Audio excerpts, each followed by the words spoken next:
Lovely. Thank you very much. Morning, everybody. So as Joe kindly said, my name is Sana. I am the new Employment Link Service Advisor for North West and Isle of Man for the NMC. Just before we go on to the first slide, I just wanted to introduce myself a little bit and a bit of background. I'm actually a registered mental health nurse, and my experience has been both in the NHS and independent health and social care.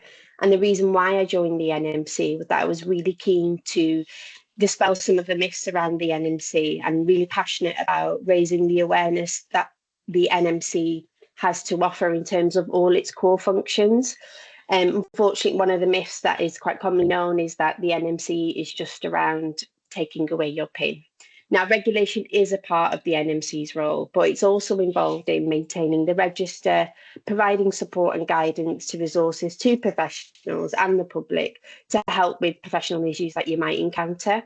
We also share insights and data to help inform health and social care planning and workforce planning. And we also collaborate with lots of partners to drive improvement in the wider healthcare system. So I'm going to spend a little bit of time just talking about our core functions now.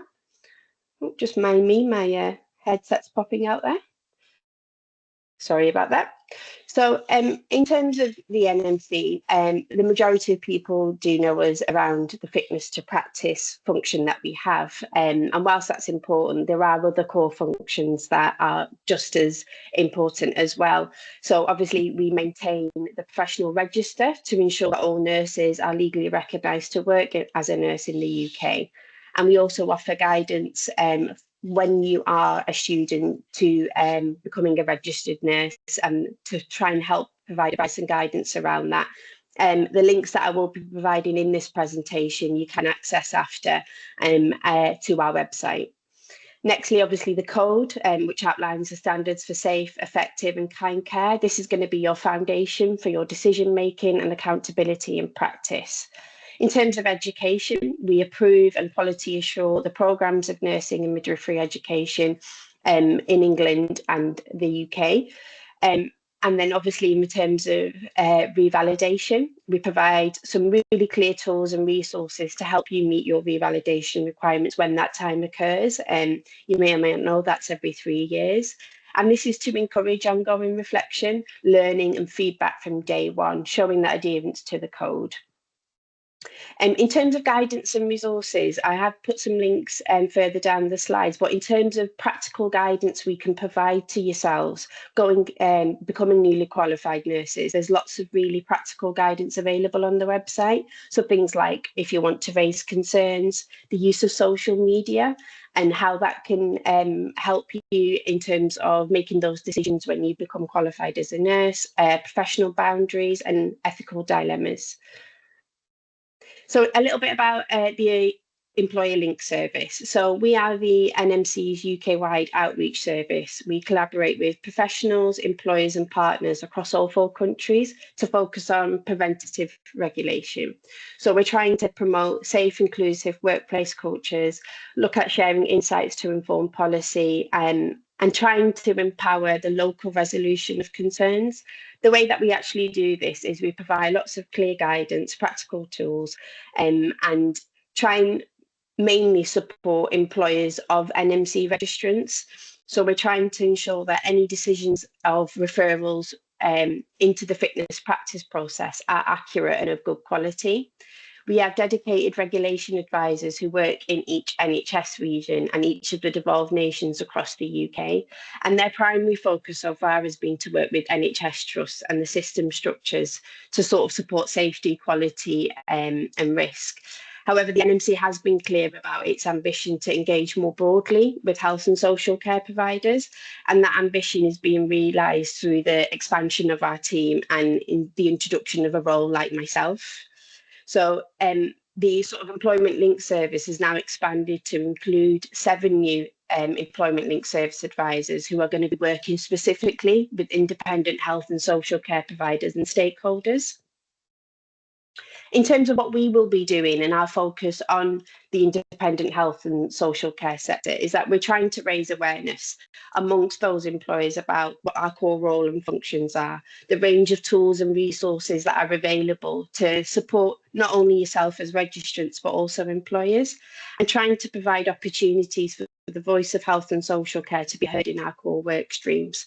In terms of sessions that can be delivered, there are a wide variety of them. And whilst they may be provided to employers and it might not be a direct collaboration to you as nurses, it's our aim that that's going to positively influence your overall experience of a nurse working in the independent health and social care sector.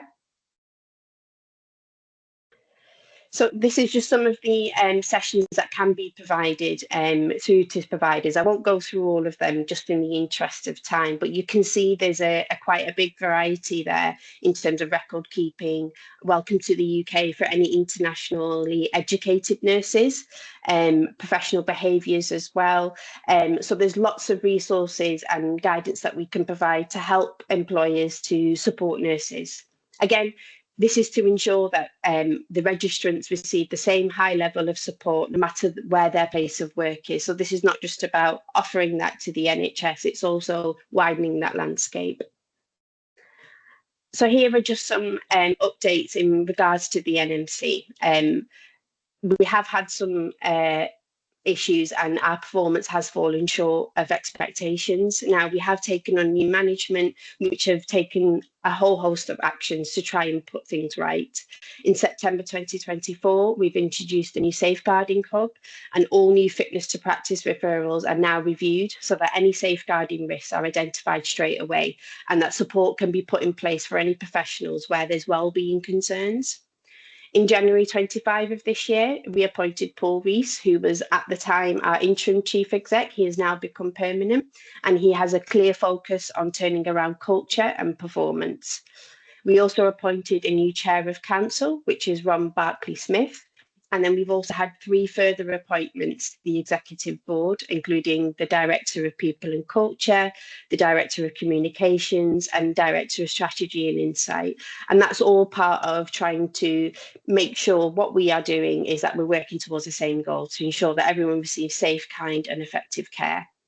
In February of this year, we've also launched a programme of work to enhance education and standards for nursing and midwifery professionals. So that involves a review of the code and a revalidation. The link that I've provided on the slide here is if you'd like to be involved in the community of interest. We would love to hear from a wider landscape of nurses, registrants, and employers in regards to what you think should be involved in the code, so that you'll be able to access that after today's webinar.